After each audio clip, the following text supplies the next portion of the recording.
नमस्कार दोस्तों, स्वागत है आपका हमारे चैनल पर जिसका नाम है एस्केलेट एकेडमी। मैं अमित वर्मा फिर से आपका स्वागत करता हूं। और हम लोग जैसे कि रीइंफोर्समेंट कंक्रीट के जो क्वेश्चंस आए हुए हैं आईईएस एग्जामिनेशन में उनको डिस्कस कर रहे थे। और ये क्वेश्चंस जैसे कि मैंने बताया था कॉन्सेप्ट बिल्डिंग के लिए बहुत ही ज़्यादा इंपॉर्टेंट है। इन्हीं क्वेश्चन से रिलेटेड सभी एग्जामिनेशन में ऑलमोस्ट आता है, चाहे वो एसएससी जेई लेवल का एग्जामिनेशन हो, चाहे वो असिस्टेंट इंजीनियर लेवल का एग्जामिनेशन हो।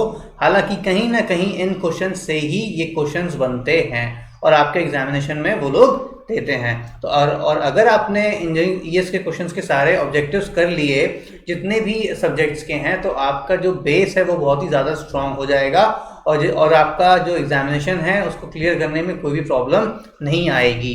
तो अब तक गाइस हमने फोर सीरीज कर ली हैं इसकी। अब ये हमारी सीरीज नंबर 5 है। तो आइए स्टार्ट करते हैं concept building through IES objective questions. तो ये हमारी सीरीज 5 है और अभी तक हमने सीरीज 4 तक कर लिया है, 1 से लेकर 4 तक कर लिया है और ये हमारी 5th सीरीज है जो अब हम करने जा रहे हैं। 1 से 4 के जितने भी लिंक हैं मैंने डिस्क्रिप्शन बॉक्स में प्रोवाइड कर दिए हैं, नीचे आप देख सकते हैं और आप वहां पर जाकर के हमारे सभी लेक्चर को देख सकते हैं। तो गाइज, और अगर आपको गाइज एक चीज़ और है, अगर वीडियो लेक्चर अच्छा लगे तो प्लीज़ इसको लाइक शेयर सब्सक्राइब करना ना भूलें। तो देख लेते हैं। और अगर आप मुझसे कनेक्ट करना चाहते हो, ये मेरी आईडीज़ हैं, आप मुझे कहीं भी फॉलो कर सकते हो। तो गाइज पहला क्वेश्चन देखते हैं। If the nominal shear reinforcement tau v at a section does not exceed the permissible shear stress tau c, that is question में दे रखा है अगर नॉमिनल shear stress यानी कि ताउ v जो है एक्सीड नहीं कर रहा है ताउ c से तो क्या होगा। तो आपका कौन से आपके चारों स्टेटमेंट में से करेक्ट होंगे। तो आइए पहले हम ये कुछ कुछ कंडीशंस देख लेते हैं जो मिनिमम शेयर इन्फोर्समेंट प्रोवाइड करने के लिए होती हैं। कौन कौन सी। सबसे पहले अगर ताउ v is less then 0.5 of tau c, तब हमें कोई शेयर रिइंफोर्समेंट की जरूरत नहीं होती है, that is no reinforcement required. ठीक है। अब सेकेंड कंडीशन देख लेते हैं। अगर हमारा 0.5 ताउ c इज ताउ v जो है हमारा 0.5 ताउ c एंड ताउ c के बीच में है, अगर ये ताउ v की वैल्यू जो नॉमिनल शेयर स्ट्रेस है ये हमारी 0.5 ताउ c और ताउ c के बीच में आ रही है, तो हमको क्या करना पड़ेगा, मिनिमम शेयर इन्फोर्समेंट प्रोवाइड करना पड़ेगा। हेंस लिख देते हैं minimum shear reinforcement is required. यहाँ पे क्या रिक्वायर्ड है, तो यहाँ पे मैं लिख देता हूँ मिनिमम शेयर रीइंफोर्समेंट। ठीक है।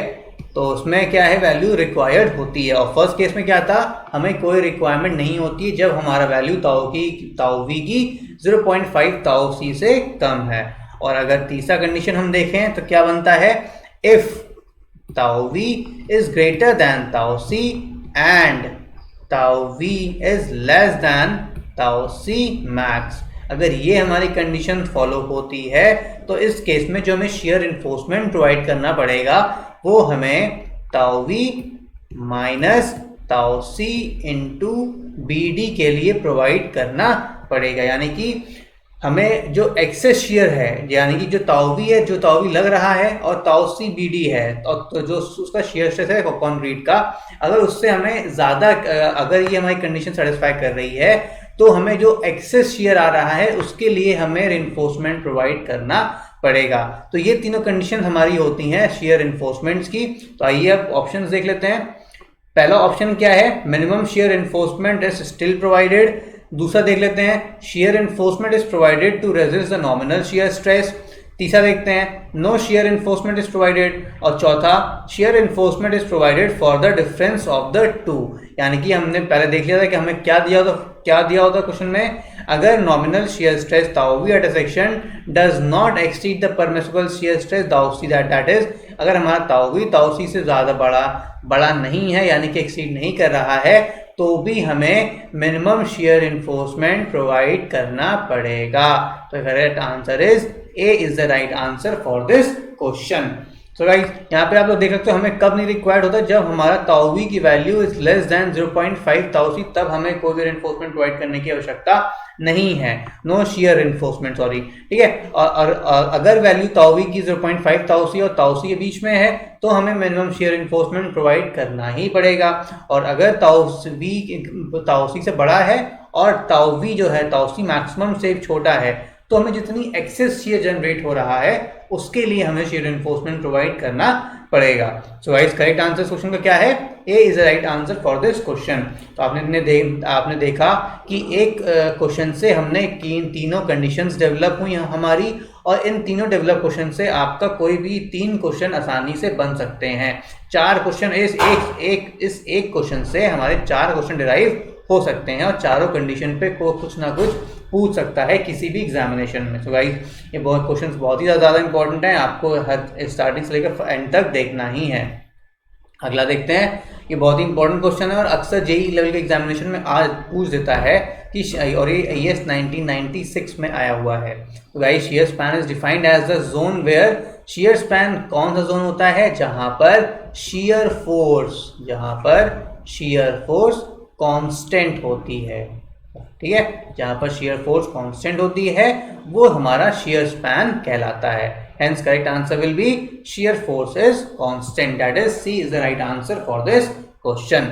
अगला देखते हैं, ये क्वेश्चन जो है 1997 में आया हुआ है। एक बॉक्स गर्डर दिया हुआ है, section is subjected to loads as shown in the above figure. एक बॉक्स सेक्शन है और एक कुछ इस तरीके से यूनिफॉर्म डिस्ट्रीब्यूटेड लोड इस पर लगा हुआ है। अब देखते हैं, a box girder section is subjected to loads as shown in the above figure. The critical section for shear in the bottom slab will be, bottom slab में जो critical section shear का होगा वो कहाँ पे अकर करेगा देख लेते हैं। At a section D from, पहला ऑप्शन है at a section D from the face of the wall, दूसरा है small d from the, that is effective depth from the face of the wall, that is, और फिर तीसरा option है D/2 from the face of the wall, ये, और चौथा option है the face of the wall। तो गाइस 4 ऑप्शंस हैं, तो हमें जो critical section in bottom slab में शियर के लिए कहाँ होता है, this is equal to at the face of the wall. Hence correct answer आपका क्या होगा, it will be from at the face of the wall, that is D is the right answer for this question. तो जो shear force होगा हमारे face, जो wall होगा wall की फेस पर लाई करेगा। अगर ये आपका मान लीजिए ये वॉल है तो इस वॉल की फेस पे आपका लाई करेगा क्रिटिकल सेक्शन फॉर शियर, ठीक है। तो right answer is D is the right answer for this question. अगला देखते हैं, ये क्वेश्चन जो है हमारा 1998 में पूछा गया है।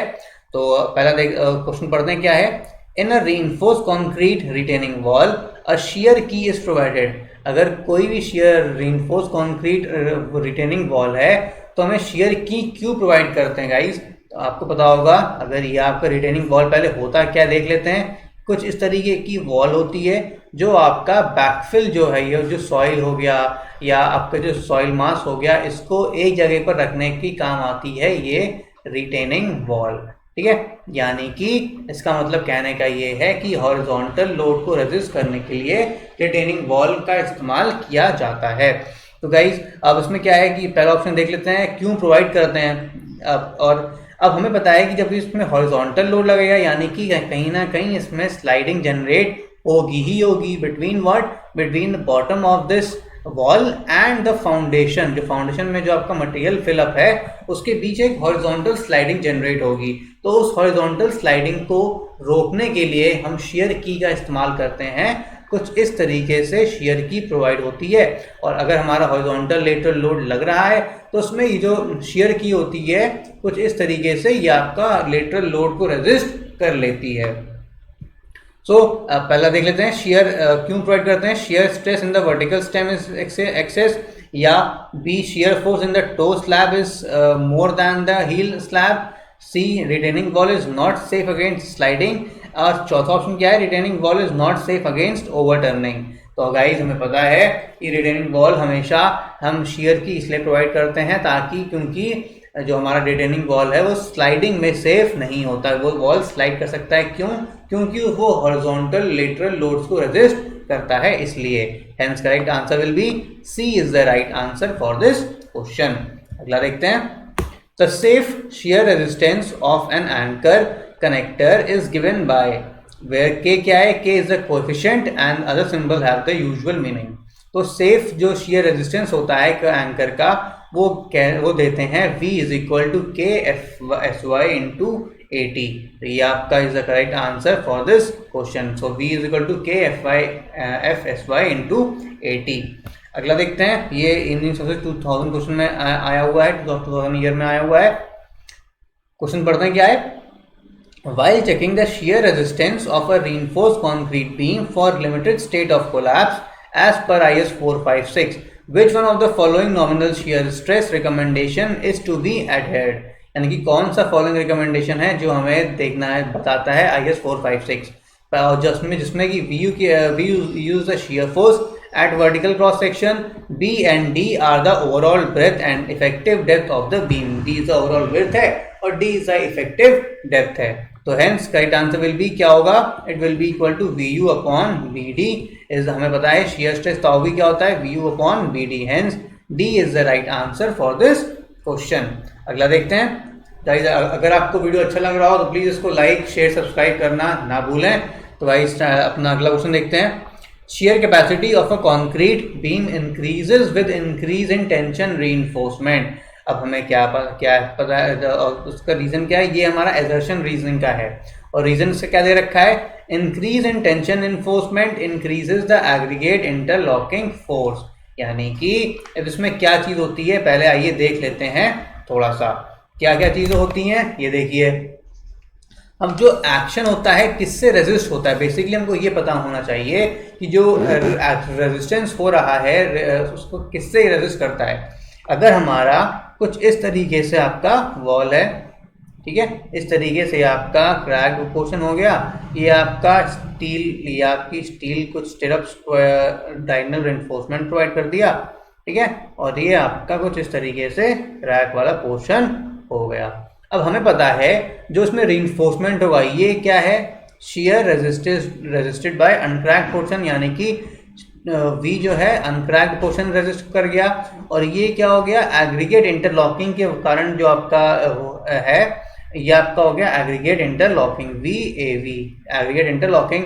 अब तीसरा क्या है, shear रेजिस्टेड बाय, अब इसमें कुछ shear इन्फोर्समेंट भी प्रोवाइड करेंगे, तो इसमें this will be what, shear enforcement provide करेंगे, यानी कि इसमें क्या होगा VS, यानी कि VS is the shear resisted by shear enforcement, VUS is the shear resisted by uncracked portion. इतना क्या है, ये जो क्रैक आया आपके सामने बस यहाँ तक क्रैक आ पाया, इसके ऊपर आपका कंक्रीट अनक्रैक्ड रहा, तो अब जो ये अनक्रैक्ड पोर्शन है ये जो shear रेजिस्ट करेगा that is equal to VUC, और ये आपका डबल बार, ये आपने बार प्रोवाइड किया हुआ है, तो ये जो आपका रेजिस्ट करेगा VD इज द डबल बार, जो आपका shear डबल बार जो आपका shear रेजिस्ट करेगा. अगर अब इसमें हम बोल रहा है कि अगर हम रेनफोर्समेंट बढ़ा दें, लॉन्गिट्यूडनल रेनफोर्समेंट बढ़ा दें, तो न्यूट्रल एक्सिस बढ़ जाएगा और उसकी जो है shear कैपेसिटी भी कंक्रीट बीम की रेजिस्ट करने की बढ़ जाएगी, डबल फोर्स बढ़ जाएगी.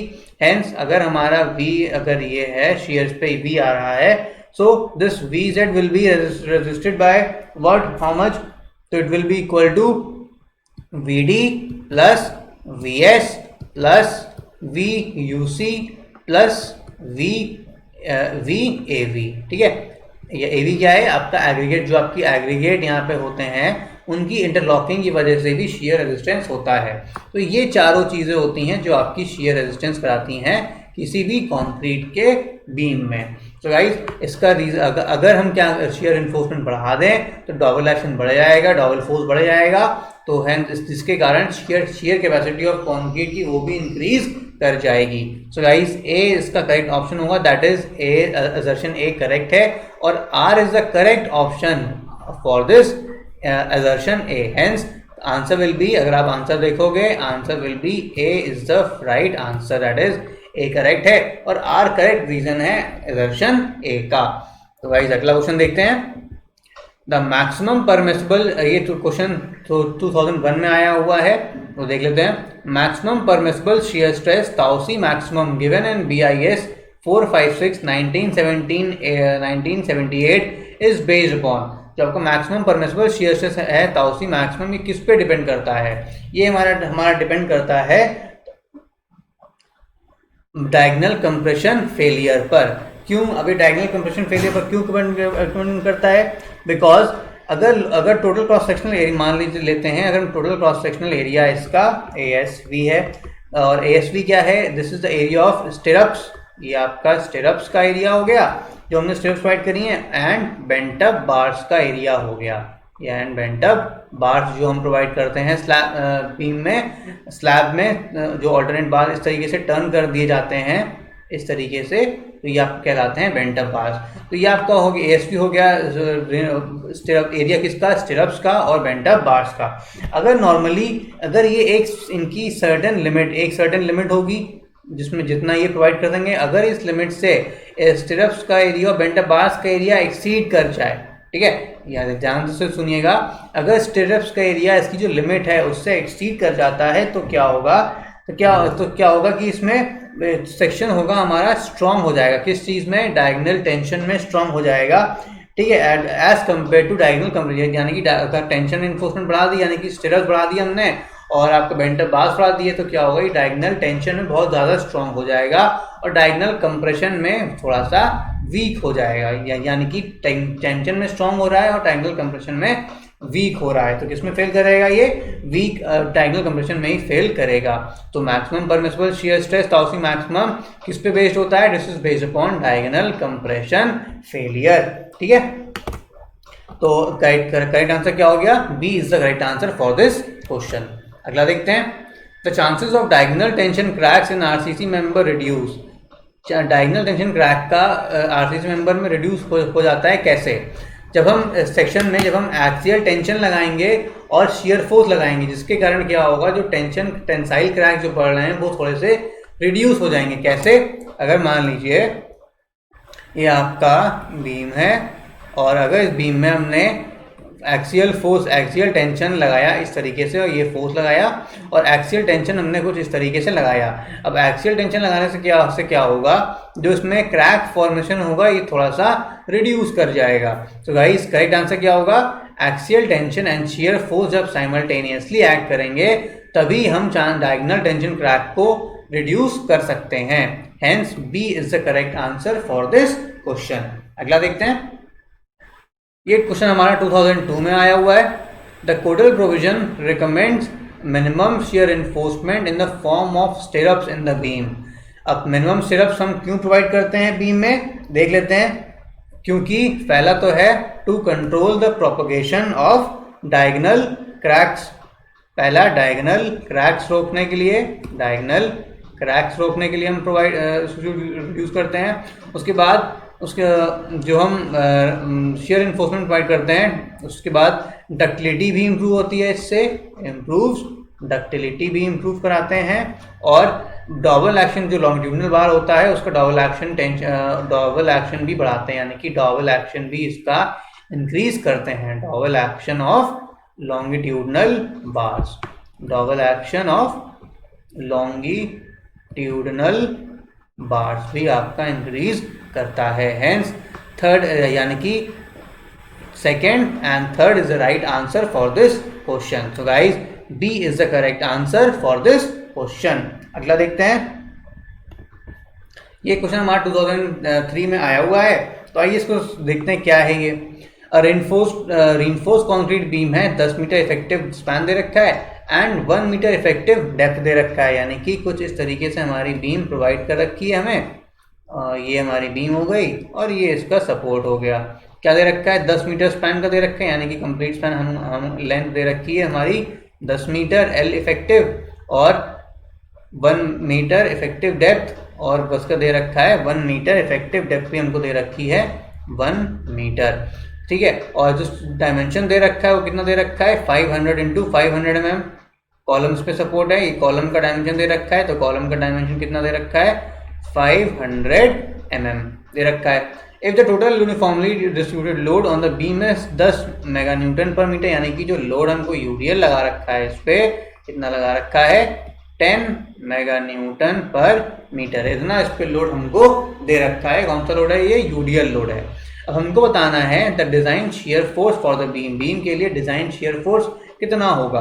तो अब ये चीज़ हमको पता है, जो क्रिटिकल सेक्शन होगा that will be from D distance from the face of the wall, face of the wall के डी डिस्टेंस पे होगा, या फिर तो देख लेते हैं।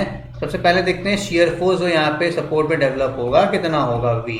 तो this V will be equal to how much, 10 kilo newton का लोड लग रहा है 10 मीटर इफेक्टिव स्पैन पे, और क्योंकि सिमेट्री प्रोड्यूस होगी तो डिवाइड बाय 2 कर देंगे, कितना आएगा 50 मेगा न्यूटन का इस पर लोड लगेगा। कौन सा, शियर 50 मेगा न्यूटन का शियर जनरेट होगा।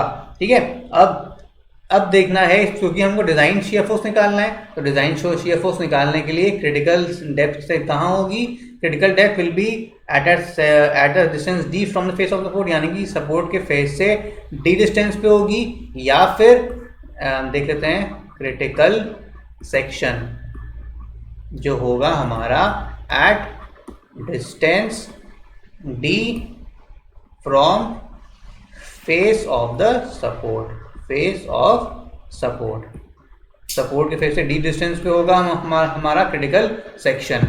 और उसके बाद या तो D section face of support ले लें, या तो अगर सेंटर से ले लें तो क्या होगा, सेंटर से लें तो कितना रहेगा 1 plus centre support width divide by 2। ठीक है, तो कितना हुआ 1 plus 0.5 divide by 2, this will be equal to 1.25 metre from centre of the support के सेंटर से इतना दूरी पे आपका होगा। तो गाइज अब जो डिजाइन शियर फोर्स होगा कितना होगा ये देख लेते हैं हम।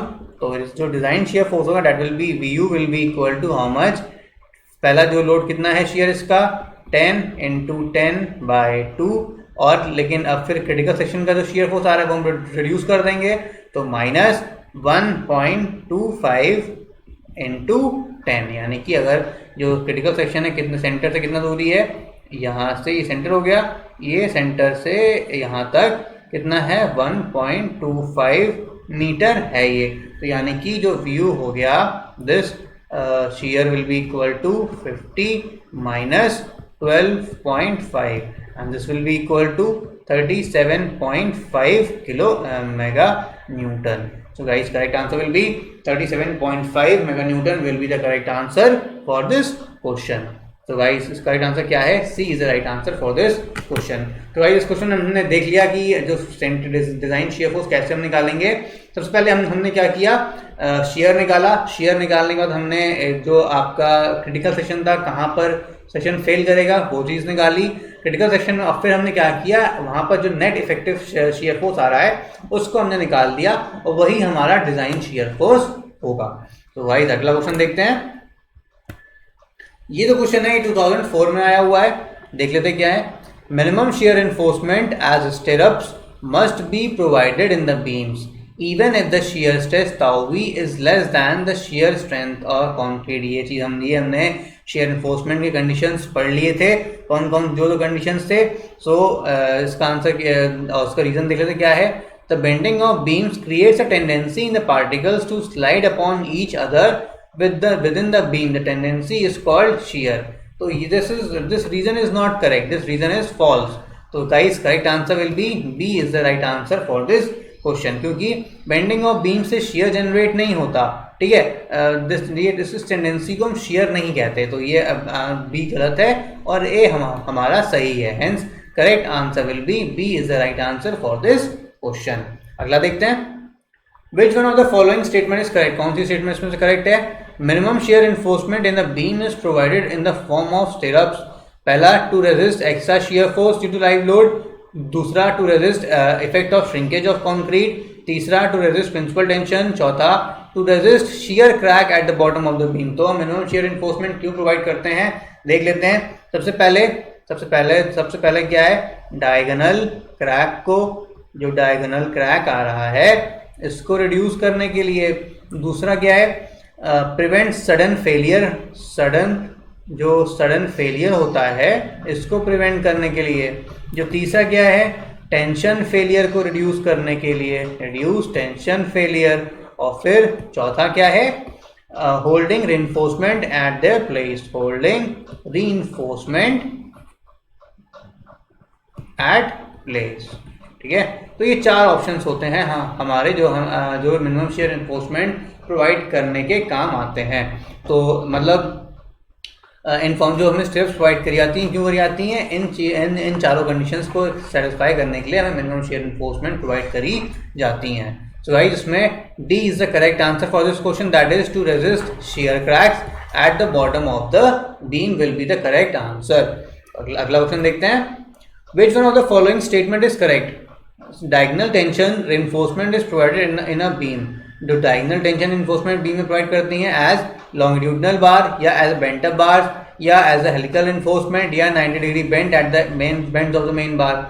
अब गाइस हमें पता है जब कभी भी क्या करते हैं, कुछ इस तरीके से हम स्लैब में बार्स को ऑल्टरनेट बार्स को बेंड कर देते हैं, ठीक है, कुछ इस तरीके से ऑल्टरनेट बार्स को बेंड कर देते हैं और जो diagonal tension reinforcement as a beam जो प्रोवाइड कर रहे हैं, ये किस तरीके से प्रोवाइड कर रहे हैं, ये as a bent up bars के लिए प्रोवाइड करते हैं, as a bent up bars हम प्रोवाइड कर रहे हैं। So guys correct answer will be D, B is the right answer for this question, that is जो हम डायगोनल टेंशन इन्फोर्समेंट प्रोवाइड करते हैं ये हम बेंट अप बार्स के फॉर्म में प्रोवाइड करते हैं, ठीक है। तो यानी कि ऑल्टरनेट बार्स जो होते हैं, जो ऑल्टरनेट ये सब हमारे ऑल्टरनेट बार्स हैं, कुछ इस तरीके से ये ऑल्टरनेट बार्स को हमने बेंड किया हुआ है as for to diagonal tension को रेजिस्ट कराने के लिए। तो guys correct answer will be B is the right answer for this question. अगला देखते हैं next question, the critical section for computing shear design shear in the form of RCC beam where the support exerts a compressive reaction, जहाँ पर force support compressive reaction exert करता है। अभी मैंने इस तरीके का क्वेश्चन आपको कराया था और इसमें मैंने आपको क्वेश्चन को सॉल्व भी कराया था और हमने बताया भी था डिजाइन shear फोर्स कहाँ पर एग्जिस्ट करेगी। तो ये आप मुझे इस क्वेश्चन का आंसर मुझे कमेंट बॉक्स में कमेंट करके बताओगे, ठीक है। तो मैं इसका नहीं बताऊंगा, मैं इसको आपको अगर जो कमेंट्स में मैं आपको इसका आंसर करेक्ट बता दूंगा, तो इसका आप मुझे आंसर कमेंट बॉक्स में कमेंट करके बताओगे। अगला देखते हैं। So guys this was the end of our lecture series, और अगर आपको अच्छा लग रहा है तो प्लीज़ हमारी सीरीज 1 से लेकर के 4 तक ज़रूर देखिए और इस लेक्चर को ज़रूर शुरुआत से लेकर के एंड तक देखेंगे, तभी आपके बेसिक कंसेप्ट जो होंगे वो बिल्डअप हो पाएंगे, ठीक है। So guys thank you for watching this video and please do hit the like button and please also hit the subscribe button and bell icon दबाना बिल्कुल भी मत भूलिएगा। So guys thanks a lot।